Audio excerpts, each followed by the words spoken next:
Hello everyone, welcome back to Parts Talk.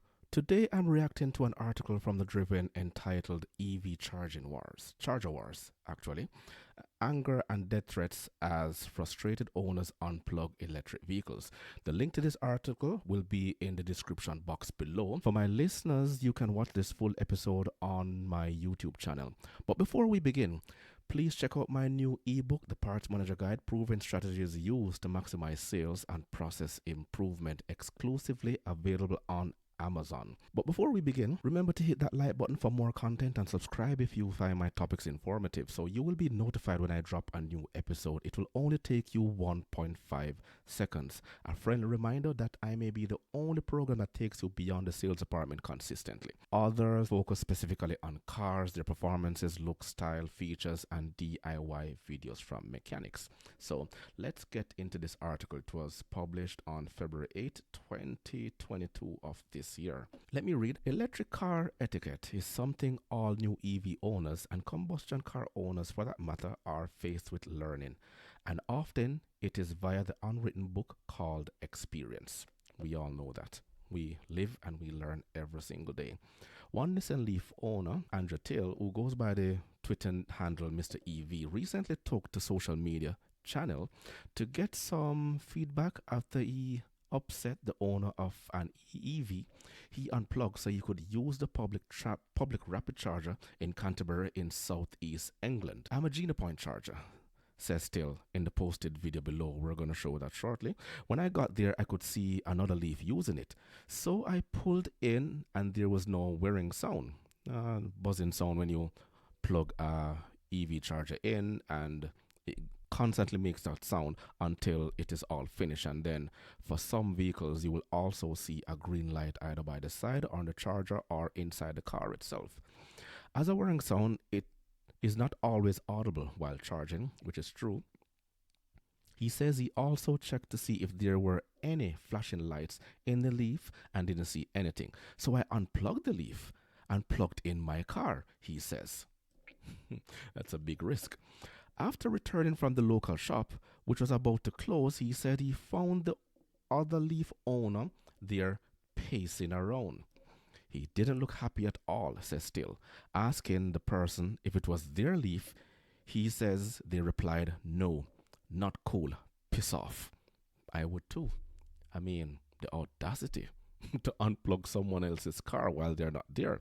It's like pulling up to the gas station, someone is filling their tank, they go inside the convenience store, inside the shop, like most of us always do, to come back and only to see your car, the nozzle taken out of your car, placed one side, and another car is there filling up.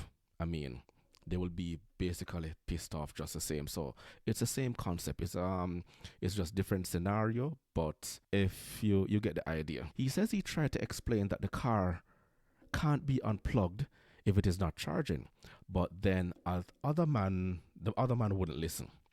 The man was angry, of course. He has no time to be listening. Something could have gone wrong with his car. He looked like he was going to punch me at that point, of course, says Still. If he was with the car when I plugged in, obviously I would have asked, but you just can't unplug the car if it's on a rapid charger for safety reasons apart from anything else. And this is also true, because rapid chargers act differently. If you go ahead and unplug someone's car in the middle of a rapid charge, something might go wrong.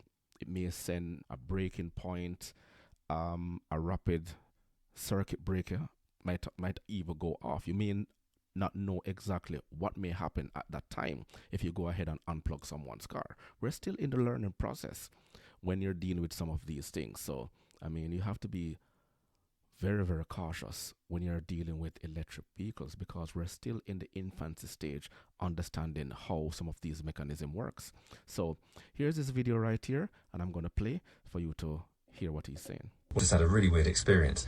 I'm at a Genie Point charger at Morrison's. There's the charger. When I got here, I could see that there was another Leaf using it.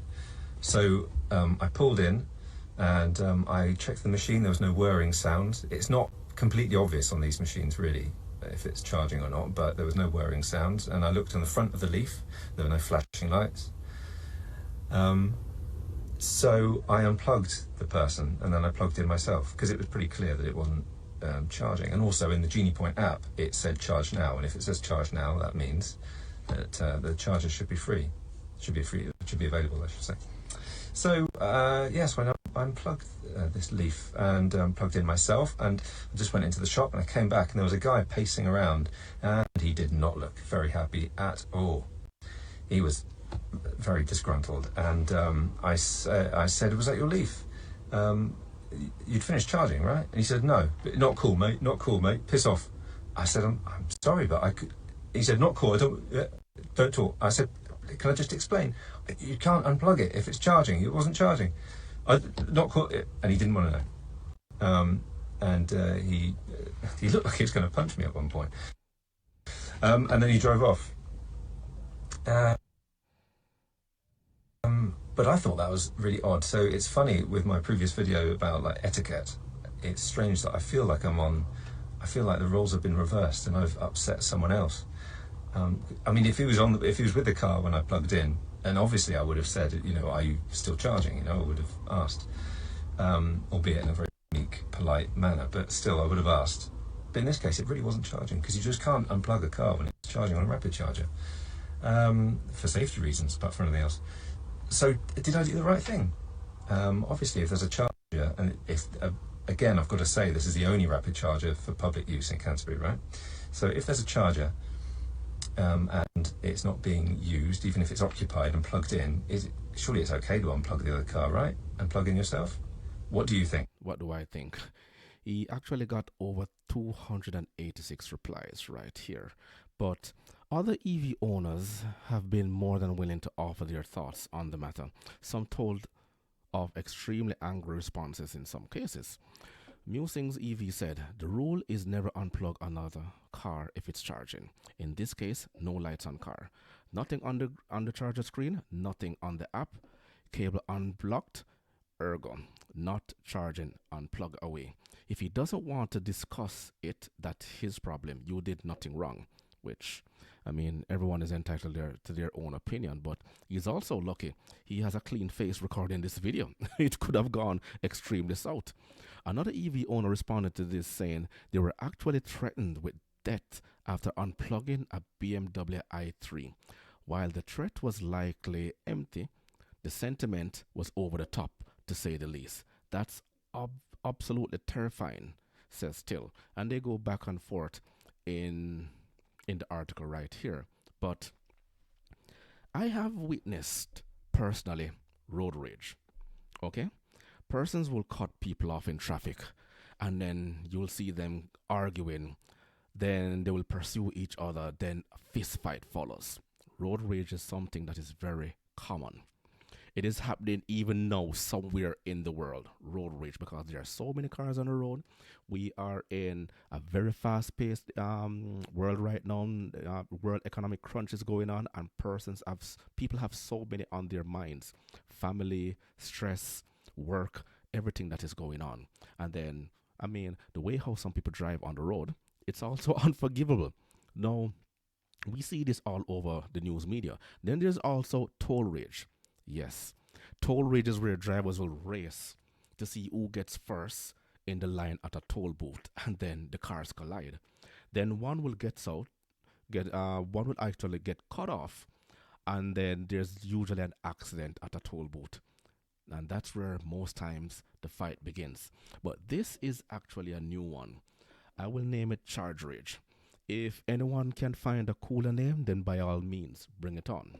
So I'll read the last part of his article. Paul Webb said he deals with these issues by staying with the car. I don't leave my car when on a fast charger just in case it trips off and needs a restart.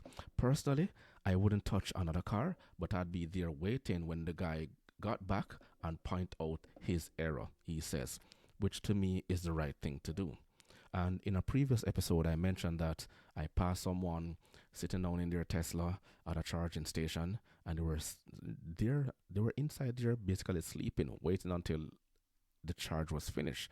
And sometimes that's one of the best thing to do if you're not in a rush to go somewhere else.